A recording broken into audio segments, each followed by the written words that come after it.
Hello, welcome to today's HR Huddle. I'm Tamera Loerzel, and with me is Samantha Mansfield. And we are here today to talk about summer expectations. We have been facilitating some retreats and talking to some clients, and we know that there's new hours coming up. Some firms are working 4-day work weeks or maybe a half day off on Friday or flex schedules for sure. Lots of PTO and vacations and holidays. July 4th coming up, and still client work to do and internal projects and CPE. And we thought we should just talk about maybe getting out there and setting expectations, maybe managing expectations so that everybody's operating on the same page and we can minimize some disappointment and what about, where are you, and all of that might happen as we have some of these shifts happening all at once as summer commences here now that we are into June. So, and maybe I'll just start, Sam, and just say, from an HR perspective, as HR professionals, you might stop and say, what are our policies? And we might need to restate our policies. We could say we've, published those in the employee handbook, or, we've put them out there before, but it's always good to say them again. Law of seven, but also you've got new people. You've got, people on different schedules. So I think that's good to revisit. And so if you do have like a summer work schedule, maybe it's a reduced hours, or maybe you close at noon. Maybe you rotate coverage, or maybe you're completely closed on Fridays. We need to say what that is and what the expectation is about work getting done, and that we're operating from that perspective, in the first 4 days. So our leaders are consistent about what they're saying and what the messaging is, and then making sure that we are communicating to clients and that we are sending them an email, that we are telling them on phone calls. Maybe our signature line says what it is. Our website should say what it is. We have a pop-up on our website. That's a great tool to use that can say new summer hours are in effect. Schedules, check with your team if you need anything, or, this is who you can reach out to in case something comes up. But I would start there. Just what is our normal working schedule in the summer, and how do we get our communication out? So I think that might be where I would start, Samantha. And I think that's something that easily, the HR team can help manage and disseminate out to the different service lines and then to the entire team, and help coordinate client communications, with the marketing support or admin team, or however we get that message out. Yeah, because I think one of the pieces with it, and you mentioned, new folks that are joining the firm. So maybe this is their first summer where they're getting to experience that, or you have new managers that now are suddenly the ones that have to make sure that the work is getting done, that now we have these shorter hours. And so when we go with the assumption that everybody understands how this is going to work, that you get Friday afternoons off, or you get all of Friday off, or again, all the different variations that you mentioned, Tamera, in that absence of information, people start making it up. And that's where we can start missing each other. We can have disappointment in each other. We can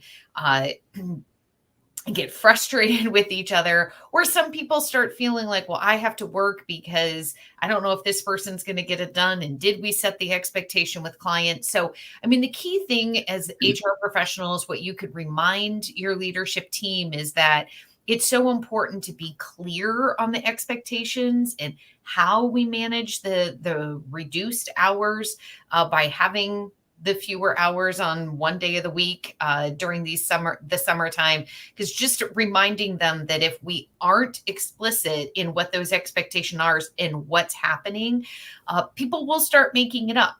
And that's where truly we start having inconsistencies in what happens in that disappointment that I mentioned. Yeah. Yeah. And I think it's good to really get in the habit of timelining projects and client engagements. And we have to consider time off, whether that's the shortened work week or whether that's PTO, and talk about those internal timelines, adjust for time off, adjust for maybe back and forth, or work that we're going to need to do with the client. It could be back and forth with the client.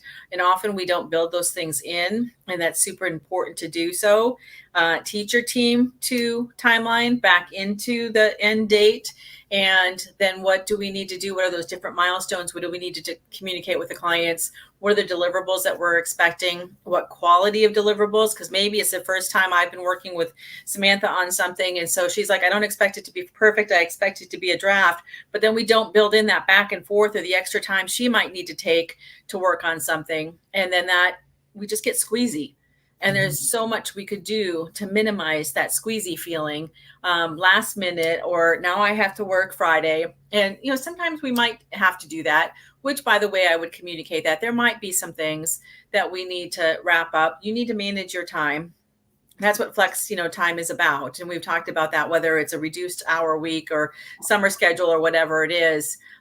We need to manage, I own managing my schedule and the deliverables that I'm committed to. So be really specific when delegating. Here's what the deliverable is at the state I expect it to be in.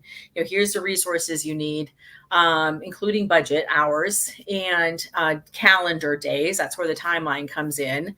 And then what do I need to do from a check-in or report status so that we can make sure we're on track? Because if we can catch that sooner, it can minimize that headache for all of us and any surprises. And we don't have to go reset expectations with clients as much. Then we might need to. Sometimes it happens. But my gosh, we can minimize that the better we do at doing the planning up front and then assigning the specific expectations as we go. Absolutely. Well, with that, one of the things that was striking me that, again, you could really help managers think through in advance before they pop up, and that is the special exceptions. So like you were saying, it's squeezy. Maybe we didn't do our planning because maybe it's new that we're doing these Friday afternoons off and we didn't plan our timelines on projects. And so we do have people that, hey, they're going to have to work and that's not possible. How do we make that up to them? Help those managers figure out what those solutions are so that you've got some consistency. And that way we don't have one manager's doing it one way and another manager's doing it another. And so then people feel unfair, or if there were different scenarios. That's a great way that you can really support your leadership team, is help them think that through. Or maybe somebody, this is graduation time, right? And I know in our family, there's their family friends who have a graduation tonight. It's Monday. So maybe today's really the half day they would really prefer. Is that okay? Can I swap that? Can I swap my Friday afternoon off for my Monday afternoon off because of that? But thinking through those scenarios, because life happens and we all have that. And maybe your firm isn't going to allow that. Maybe that is a PTO scenario, but maybe your firm is going to allow it. And they're making up those hours in that client work on Friday. So those are types of things to make sure that you're thinking through and helping your leaders think through of what is going to be the response. And then make sure that they are in fact communicating that up front, because some people won't ask. And then other people will assume it would be perfectly fine if they did that. And then this is where we start getting this little bit of chaos that can happen, and where we might start thinking as a firm, was this the wrong choice to do this? It's not. But what we have to do is we have to think about those exceptions, make sure we're communicating it proactively. And like you said, Tamera, policy is great. And then how we deal with the one-off scenarios that always happen. Yeah, exactly. And Samantha, I know one of the things that we've been talking about is making sure we're on the same page about what the expectations are around responsiveness and accessibility. When can I get a hold of you? Mm-hmm. And I'm going to pop up a slide here. Maybe you want to speak to it, and I can add to it as we go too. Sure. So one of the things that we want to make sure we're talking about is, like we said, this availability and accessibility. So with this, are we blocking our calendar? It's Friday afternoon. We're not available. But is there an expectation that they're answering emails? Is there an expectation if somebody reaches out from within the firm via phone that they will be available? We need to be clear on what that accessibility and that availability really is and what the firm is expecting in those times. If you're really off on that Friday and we're not expecting responses, What is the response time we're expecting from when we return? Um, and so being clear on this, because some may be thinking, well, people will log in Sunday evening and start getting ready for the week. Well, maybe that's what some people do, but that's not necessarily the expectation of what everybody's required. And so, again, it's that response time. Be clear on what it is that we're saying. Is it within 24 business hours? Do you have 2 business days? But let's not leave that unanswered, so that we really do collaborate better as a team and avoid, again, disappointment. And then be transparent with each other. Transparency is so valuable. We can block our calendars and say, hey, I'm not available in this afternoon. Uh, but we also know that people see block time on calendars all the time and then think, that's okay. I can go ask Tamara if she can take this call with me anyway, right? So do we need to go ahead and set up our calendar so people can see what that is? And yes, people can have a private appointment on there, but am I out for something that I truly can't be interrupted on? And so, if as a team, we agree upon these things, it really enhances the communication and makes this benefit that you're offering of this extra time off in the summer just something enjoyable as opposed to a headache that can develop for especially the leadership team. Yeah. And a couple things we do. We on the response time, we're an anytime, anywhere work, firm, and so we might have different hours or staggered hours or flex time to accommodate different things. We also know our clients do too. So in the signature line, we put, please, we're an anytime, anywhere work firm, and please respond when your next normal working hours are.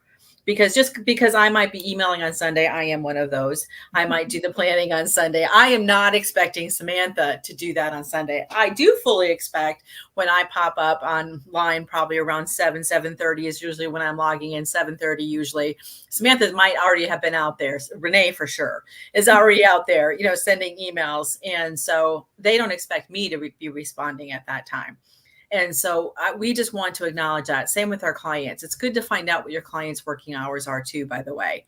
And then use other tools you have, Outlook, Teams, use the colors on the Teams to show if you're in or out, check people's calendars, before we reach out to them. Don't be afraid to use Teams if it's during, our respective normal hours and there's not something scheduled, and say, hey, do you have a minute? Can we pop on and ask a question? It's like we hesitate doing that, but I don't hesitate walking down to somebody's cubicle or office. It's really strange that we really haven't fully supported, the Teams communication and being able to do that. So use the technology that we have to fully enhance how we work together and feel like people are available. And sometimes people will say, well, we need to talk about that from a remote perspective or people working remote, but it's two-way. It doesn't matter where you're working. If I'm in the office, I need to be responsive to everybody, whether you're in the office or remote. If you're remote, you need to be responsive and available and share what that is, so that we know when we can reach you. And if it's an appointment that you can't be reached, it should be do not disturb on Teams. Like this meeting is do not disturb on Teams for us. Or if it's a do not disturb private appointment. But our team will say, hey, I'm reachable by cell during this time if you need something, or during my drive time, I'm completely reachable. Caroline and I often do check-ins. She'll know I'm driving. I will call her and say, hey, just checking in and see if she has a minute. Sometimes she doesn't. But that's a great way, for us just to connect for a few minutes. And so just agreeing on that up front. So again, we're not operating from our personal preferences, which is how we do. It's normal. But then I expect that that's how you're operating, and surprised when you're not operating the same way that I am. Yeah. Well, so I love where you were just going, because we're talking about this because of the time of year, and we've got this nice time off that we have the ability to take because of our schedules. But you're so right. In everything that we're saying, it really can be used in so many different scenarios. It can be used for being remote. It can be used for taking a vacation, an actual vacation where we unplug and we're not locking in every day. People who maybe have to go out on medical leave. Sadly, those scenarios pop up. But it's all these types of things that you can take all of this that we've been talking about for a very nice and positive reason and apply it to other scenarios that happen every day. And so it's getting in that practice of how we really do clarify the expectations of our communication and our availability and our accessibility.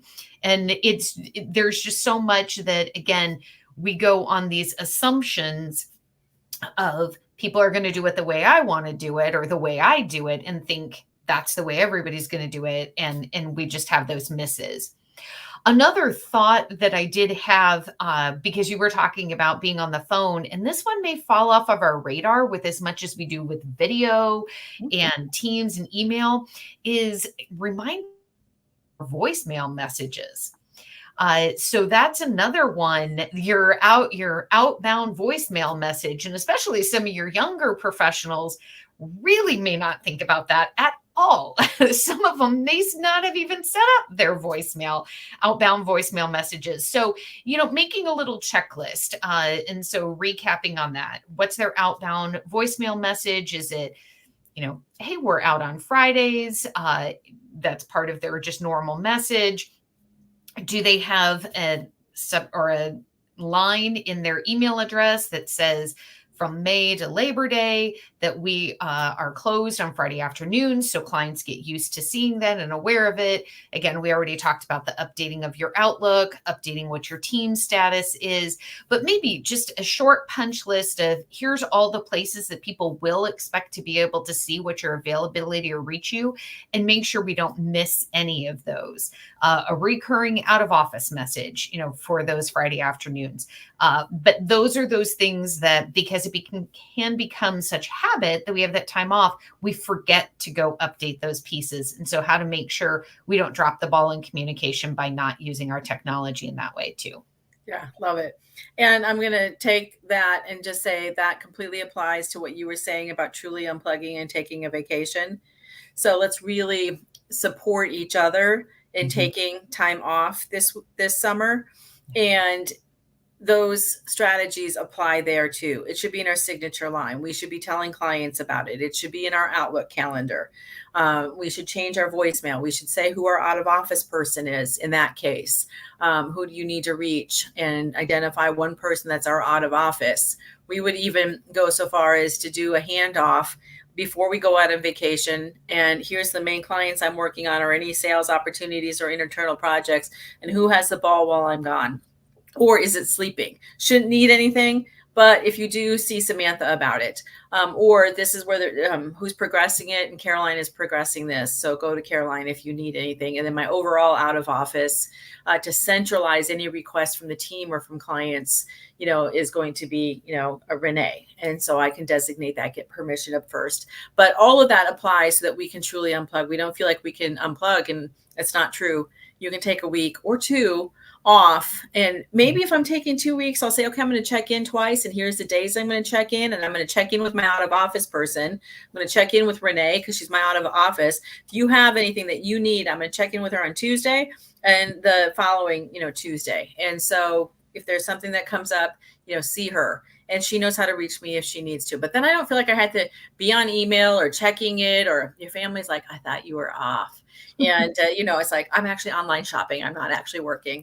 And so, you could find ways to do that, but we really can unplug. And if we tell clients that in advance, we tell them where they're going to be in their project, we manage those expectations and communicate, it can go just fine. And my gosh, leaders need to demonstrate that you really can take time off. And then we really need to support our team in their ability to take time off.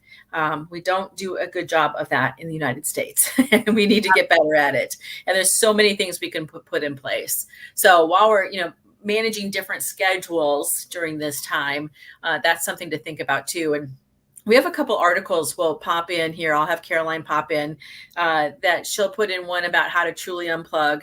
It's a blog with some of these strategies. And then our Commit with Clarity framework, or that delegation framework, I think it's called 6 expectations to ensure, or 6 steps to make sure expectations are set. And it goes through the things to make sure we're being very specific about what our expectations are. So hopefully that can help you in managing expectations, and share those with your team. Feel free to share those with your team. So one last thing I'd like to add in there, Tamara, is in clarifying as well, what is truly an emergency that would count for why you may need to reach me while I'm on vacation, or why I may come in to work on this time off that we've secured. Because clients can make things feel like an emergency far more than perhaps they are. And that's really going to take you guys empowering your team to not feel that empathy or that guilt of, well, I got to get this to my client. And so making sure that as a team, you collectively agree on what is a legitimate emergency that we would be interrupted, and making sure that we're setting boundaries with our clients too.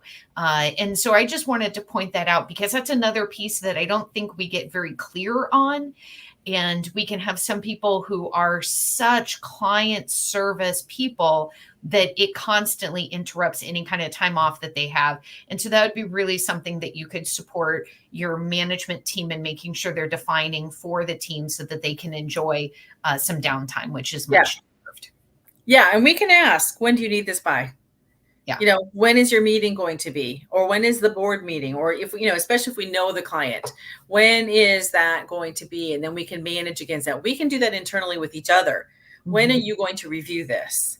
Because they might look at my calendar and see I'm traveling. They're like, Tamara, when are you really going to review this? Can I have it to you on Thursday instead of Tuesday? Now, most of the time, I'm like, yes, by all means. Sometimes I plan on doing it on the plane or my remote office, but we can negotiate that then. But that's a great question. That's a great idea. Samantha, we can qualify that. And we don't often qualify that, both with clients and internally, and figure out, when are you going to review this? And, we want a little bit, again, a couple days flexibility, because things come up, and, it can minimize us from being slammed there. But gosh, that's a great question to ask. When do you need this? When are you going to review it? So hopefully these gave you some ideas for some communications to get out there and be talking to your team about, talk to your leaders and talk to your team about expectations, for this summer, for schedules, for response time, for being proactive on things that might come up on vacations, and making sure inside of all of that, we know what the client commitments are, and we're scheduling it, and we're timelining it, so we can have a really good, smooth summer. So let us know if you have any that we didn't mention. We'd love to learn from you, so you can reply to us. Tamara, they could also participate in our Anytime Anywhere work survey, which is a great place that they could, share with us, what are those kinds of benefits, and where does flex and remote come in? And so that's a survey that we're doing right now. Caroline, I'm sure, can link to that, or just go to convergencecoaching.com and please participate in the survey, because you'll get a lovely benchmark in the fall of what are the benefits that other firms are doing, which I know many people ask us a lot. Yes. And you can look at the previous surveys, because we do it every other year. You can look at previous surveys, report summary. So you can go download those, and then you can also go participate in the survey, and then you'll get this year's as well. So great. Thank you for mentioning that, Sam. Awesome. Well, have a great rest of your day, and we will see you next week. Thanks for joining us on today's HR Huddle. Take care. Bye-bye.